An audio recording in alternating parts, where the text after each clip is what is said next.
ज्याप्रमाणे समुद्र पार करण्यासाठी एकमात्र साधन नाव किंवा जहाज असते, त्याचप्रमाणे कलियुगात भवसागरातून म्हणजेच या भौतिक जगातून मुक्ती मिळवण्यासाठी एकमात्र साधन म्हणजेच भगवंताचं नामजप करणे.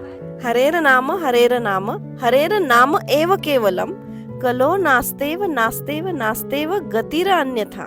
या कलियुगात हरिनाम आणि केवळ हरिनामच आपल्याला तारू शकते.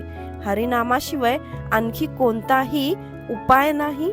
हरिनामाशिवाय आणखी कोणताही उपाय नाही.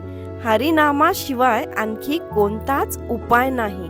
म्हणून भगवंताचं नाव घेणं खूप महत्वाचं आहे. म्हणजेच सदैव नामजप करत राहा आणि आनंदी राहा. हरे कृष्ण कृष्ण कृष्ण हरे हरे, हरे राम राम राम हरे हरे.